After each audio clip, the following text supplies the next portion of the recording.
नमस्कार दोस्तों, मैं हूं आशीष शुक्ला और आप देख रहे हैं डीप नॉलेज, जहां पर हम लोग आज आपके साथ एक बहुत स्पेशल क्वेश्चन लेने वाले हैं जिसको पूछा है हमारे ज़ेनोगा बेसिक कोर्स के स्टूडेंट ने। उन्होंने पूछा है कि क्या जब हम ऑब्ज़र्व करते हैं, जब हम अपने गुस्से को ध्यान से देखते हैं तो सही में गुस्सा ख़त्म होता है, खाली टेम्परेरी गुस्सा दब जाता है? क्योंकि जब भी उनके बच्चे बदमाशी करते हैं, गलतियाँ करते हैं तो उस समय तो हम अपने गुस्से को शांत कर लेते हैं, लेकिन बाद में दिक्कत होती है। इसका आंसर वो चाहती हैं। ये जो हमारा ऑब्जर्वेशन है, जो ये अवेयरनेस है, ये टेम्परेरी चीज़ नहीं है। ये ऐसा नहीं है कि आपने जिस समय गुस्सा आया उस समय देख लिया, उसके बाद वो गुस्सा शांत हो गया। ये कोई और चीज़ है। हम देखते क्यों हैं? हम देखते हैं अपने प्रॉब्लम्स के सोल्यूशन जानने के लिए। और हमारी प्रॉब्लम गुस्सा नहीं है। हमारी प्रॉब्लम जो चीज़ गुस्सा दिला रही है वो है। अगर आपको ये नहीं मालूम है कि अगर आपका बच्चा या कोई और चीज़ जो आपको गुस्सा दिला रही है और वो बार बार गुस्सा दिला रही है और आप अपनी अवेयरनेस के ज़रिए अपने गुस्से को दबा करके फिर से गुस्सा कर रहे हैं दोबारा, इसका मतलब ये है कि आप उस प्रॉब्लम को अभी भी सॉल्व नहीं कर पाए हैं, उस प्रॉब्लम की जड़ तक नहीं पहुंच पाए हैं, उस प्रॉब्लम के का जो एक्चुअल कॉज है उस तक नहीं पहुंच पाए हैं। और एक चीज़ और है कि जो भी प्रॉब्लम है हम लोग उसके सोल्यूशन बहुत फटाफट चाहते हैं।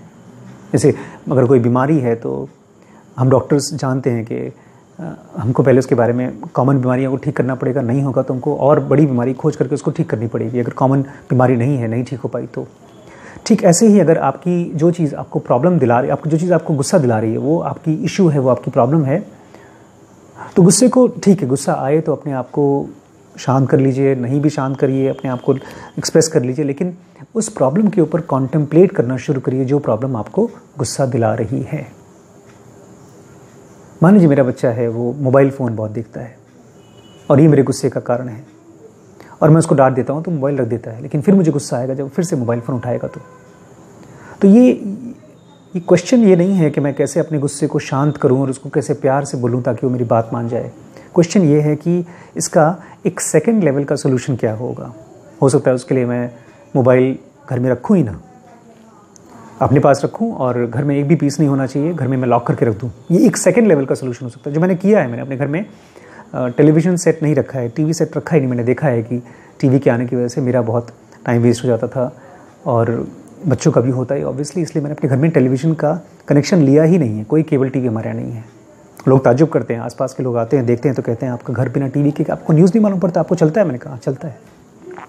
तो ऐसे ही आपको देखना होगा कि जो आपकी प्रॉब्लम है उसकी सेकंड लेवल की सोल्यूशन क्या है और उसके लिए आपको ऑब्जर्वेशन का इस्तेमाल करना होगा, ना कि अपनी प्रॉब्लम को दबाने के लिए, अपने गुस्से को दबाने के लिए। हो सके तो अपनी जो प्रॉब्लम है ना उसको और ज़्यादा स्पष्ट होकर के समझिए। एक्चुअली प्रॉब्लम है क्या, आपकी इशू क्या है। बिकॉज प्रॉब्लम वही सॉल्व नहीं होते जो हमको पता नहीं चलते कौन से प्रॉब्लम्स हैं, क्योंकि जैसे ही प्रॉब्लम मिलता है सॉल्यूशन फटाफट हो जाता है। ठीक है। दूसरा सवाल ये है कि मैं मेडिटेशन वगैरह करके, ज़ेनोगा बेसिक कोर्स ज्वाइन करके, बुक्स पढ़ करके कहीं ऐसा तो नहीं हो जाएगा कि अपने परिवार से अलग थलग हो रही हूँ।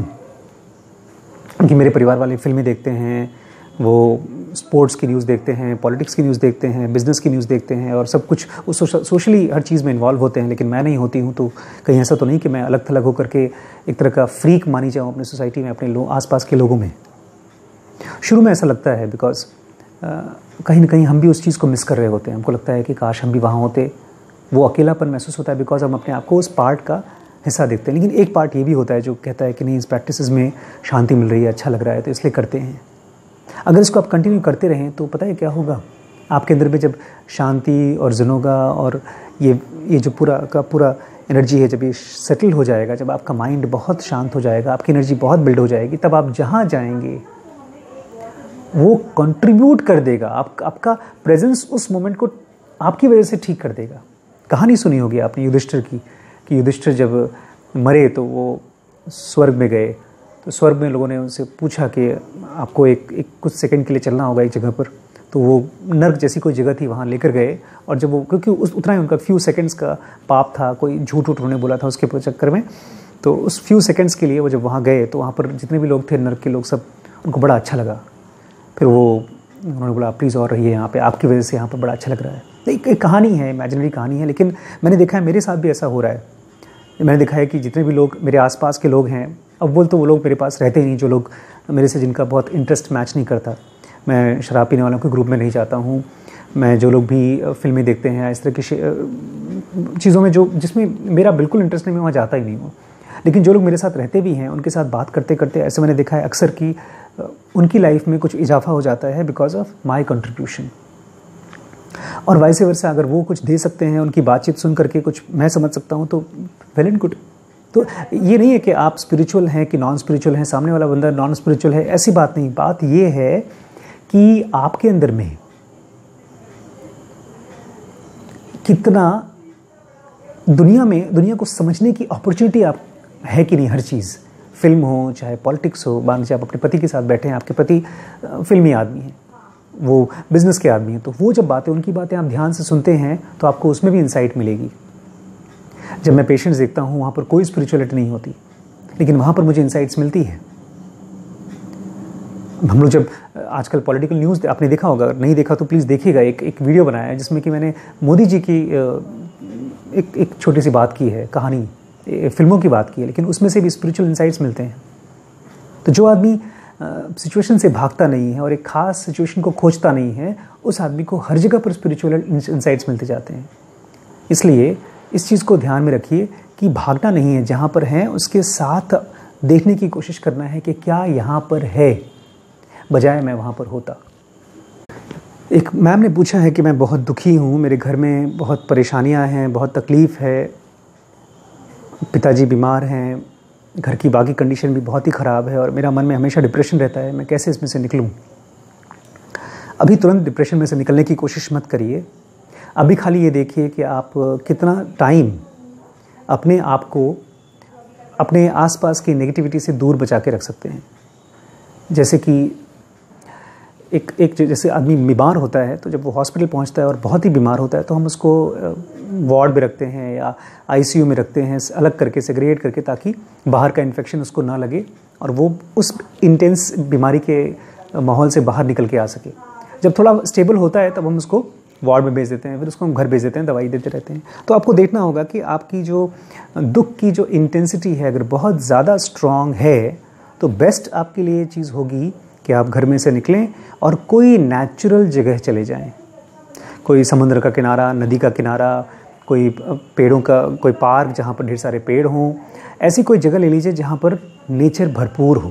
क्योंकि आदमी के कांटेक्ट में आने के बाद आपको हर चीज़ नेगेटिव ज़्यादा मिलती है, पॉजिटिव कम मिलती है। और जितना नेचर के पास रहेंगे, जितना आपको खाली हवा, स्पेस, पानी, इन सब चीज़ों के आसपास रहेंगे, आप हील होते रहेंगे। इसको आप महीने, 2 महीने, 4 महीने, 6 महीने तक करिए। इसको दवाई की तरह करिए।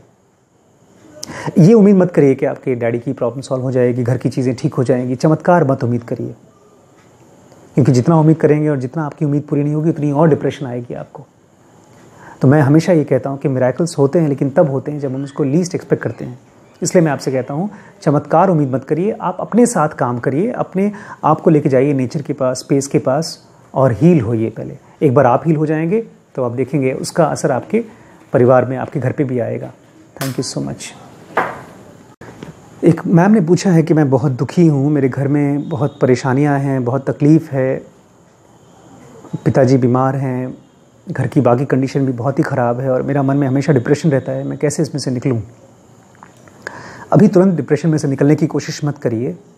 अभी खाली ये देखिए कि आप कितना टाइम अपने आप को अपने आसपास की नेगेटिविटी से दूर बचा के रख सकते हैं। जैसे कि एक जैसे आदमी बीमार होता है तो जब वो हॉस्पिटल पहुंचता है और बहुत ही बीमार होता है तो हम उसको वार्ड में रखते हैं या आईसीयू में रखते हैं, अलग करके सेग्रीगेट करके, ताकि बाहर का इन्फेक्शन उसको ना लगे और वो उस इंटेंस बीमारी के माहौल से बाहर निकल के आ सके। जब थोड़ा स्टेबल होता है तब हम उसको वार्ड में भेज देते हैं, फिर उसको हम घर भेज देते हैं, दवाई देते रहते हैं। तो आपको देखना होगा कि आपकी जो दुख की जो इंटेंसिटी है अगर बहुत ज़्यादा स्ट्रॉन्ग है तो बेस्ट आपके लिए चीज़ होगी कि आप घर में से निकलें और कोई नेचुरल जगह चले जाएं। कोई समुद्र का किनारा, नदी का किनारा, कोई पेड़ों का कोई पार्क जहाँ पर ढेर सारे पेड़ हों, ऐसी कोई जगह ले लीजिए जहाँ पर नेचर भरपूर हो। क्योंकि आदमी के कांटेक्ट में आने के बाद आपको हर चीज़ नेगेटिव ज़्यादा मिलती है, पॉजिटिव कम मिलती है। और जितना नेचर के पास रहेंगे, जितना आपको खाली हवा, स्पेस, पानी, इन सब चीज़ों के आसपास रहेंगे, आप हील होते रहेंगे।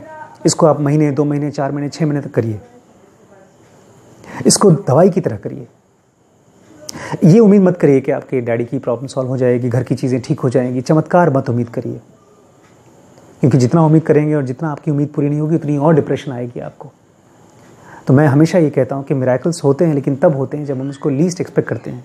इसलिए मैं आपसे कहता हूँ, चमत्कार उम्मीद मत करिए, आप अपने साथ काम करिए, अपने आप को लेके जाइए नेचर के पास, स्पेस के पास, और हील होइए पहले। एक बार आप हील हो जाएंगे तो आप देखेंगे उसका असर आपके परिवार में, आपके घर पे भी आए। एक भाई साहब ने पूछा है कि ये 24 मार्शल्स कितने होते हैं, 24 कौर, जिसको सहर जी ने कहा है ज़ुनुगा में कि आपको 24 कौर खाना है, अपने डाइट को कम करके 24 कौर में ले आना है। ये बहुत ही कम होता है, बहुत ही ज़्यादा कम होता है। 24 कौर मतलब दिन में एक बार खाना खाना, और एक रोटी जब आप खाते हैं तो उसमें हर आदमी का अपना निवाला अलग होता है। बट जैसे आप एक बार रोटी तोड़ते हैं और सब्ज़ी लगा के खाते हैं, या एक स्पून को जब निकाल करके खाते हैं, तो एक स्पून हुआ या एक रोटी हुई, एक रोटी में से तोड़कर एक निवाला जो होता है, जो एक बार में आप खाते हैं मुंह में लेकर के, उसको जो चबाते हैं, उसको बोलते हैं एक कौर या तो एक मॉर्शल। तो 24 कौर मतलब 24 बार खाना खाना बस। ये बड़ा इंटरेस्टिंग है, 1 घंटे के लिए एक कौर। लेकिन इसके साथ साथ आपको ये ध्यान रखना होगा, ये कोई व्रत नहीं है जैसे आमतौर पे लोग अपने भगवान के पूजा पाठ में करते हैं, या जहाँ पर भी मंदिरों के चक्कर में करते हैं, लोग उपवास करते हैं। ये उपवास नहीं है, आप अपने आप को टॉर्चर नहीं करेंगे इसके लिए। आपको धीमे धीमे अपनी डाइट को बहुत धीमे धीमे कम करना है। आपको भूख ही कम लगनी चाहिए। जब तक आपको भूख लग रही है खाइए, लेकिन खाना खाते समय ध्यान रखिए कि अगर आपने होश के साथ नहीं खाया तो बहुत बार जितना भूख लगी रहती है उससे थोड़ा सा ज़्यादा खा लेते हैं स्वाद के चक्कर में। तो आपको जब भी भूख लगे तो ध्यान से खाएं, टीवी बंद करके खाएं, बिना बात किए खाएं, करेक्टिव मेथड्स को अप्लाई करते हुए खाएं, खाने को चबा कर खाएं, और जितनी भूख लगी है उससे थोड़ा सा कम खाएं। अगर आपकी 4 रोटी खाने की आदत है तो 3 रोटी और आधी रोटी और खा लीजिए, थोड़ी सी कम करिए। तो आप देखेंगे धीमे धीमे आपकी जो डाइट है वो कम होती जाएगी। मैं जितना आज से 10 साल पहले खाता था उसका आधे से भी कम मैं खाता हूँ। अभी मैंने 24 कौर पे आया नहीं हूँ, मैं बहुत कम खाता हूँ। लेकिन ये मैं टॉर्चर नहीं करता हूँ मैं अपने आप को। मेरा वज़न आज भी 10 साल पहले जितना था उतना आज भी है। अगर आपको कमज़ोरी महसूस हो रही है, वीकनेस महसूस हो रही है, तो आपको खाना खाना है। क्योंकि आप हो सकता है बहुत बार अपने फिजिकली अपने आप को ड्रेन कर रहे हैं, मेंटली ड्रेन कर रहे हैं, अपने आप को काम कर रहे हैं, तो वहाँ पर आपकी बॉडी को एनर्जी चाहिए, इसलिए खाइए। लेकिन धीमे धीमे होश के साथ अपने डाइट को कम करिए। ऑयली चीज़ें कम खाने के लिए कह रहे हैं, कॉम्प्लेक्स चीज़ें कम खाने के लिए कह रहे हैं सहर जी। खाना खाने के तुरंत बाद पानी नहीं पीने के लिए कह रहे हैं, ताकि आपका खाना पच सके। और बस, और कुछ नहीं।